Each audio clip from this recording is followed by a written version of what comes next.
Hello, আসসালামু আলাইকুম সবাইকে। সবাই কেমন আছেন? আশা করি সবাই ভালো আছেন। আমরাও আলহামদুলিল্লাহ সবাই ভালো আছি। আজকে আমার ছোট্ট একটা মিনি ব্লগ আপনাদের সাথে ইনশাল্লাহ শেয়ার করব। আসলে দৈনন্দিন যেটা আমাদের প্রয়োজন, রান্নাবাড়া, খাওয়া দাওয়া, এই তো।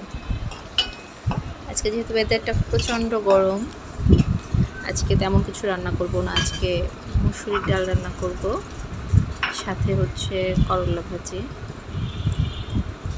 এতটাই গরম, রান্না করে দেখা যাচ্ছে অনেক সময় থাকতেও ভালো লাগে না।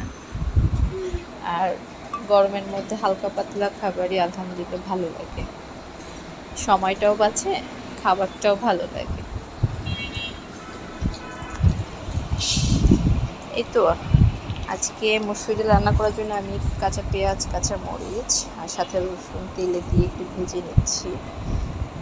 একটু লাল করে নিলে দেখা যাচ্ছে মুসুরির ডালটা একটা ঘ্রাণ আসে, ভালো লাগে আর কি খেতে।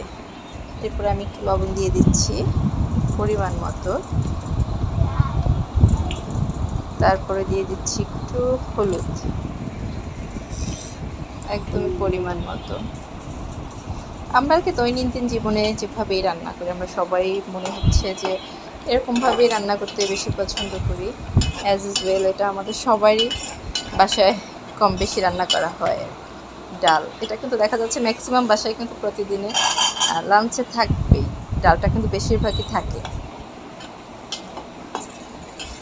তো আমাদের মা ছেলে ছোট সংসারে অল্প রান্না করলে আলহামদুলিল্লাহ হয়ে যায়। মুসুরি ডালটা আমি ভাজা পেঁয়াজ মরিচের মধ্যে দিয়ে একটু ভেজে নিয়ে পানি দিয়ে দিব। পানি দিয়ে কিছুক্ষণ পরে ঢেকে দিয়ে জাল দিব। বেশি সময় লাগে না ডালটা রান্না করতে আমাদের,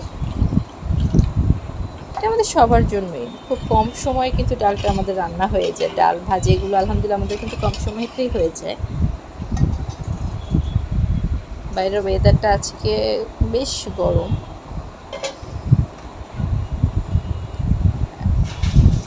গরমের মধ্যে ডালটা খেতে একদম খারাপ লাগে না আর কি। এই তো আজকে ডালটা রান্না শেষ, প্রায় 10-15 মিনিট একটু ঢেকে দিয়ে রাখলেই আলহামদুলিল্লাহ হয়ে যায়। তারপর আমি করলা ভাজিটাও করে নিব। করলা ভাজিটা আমি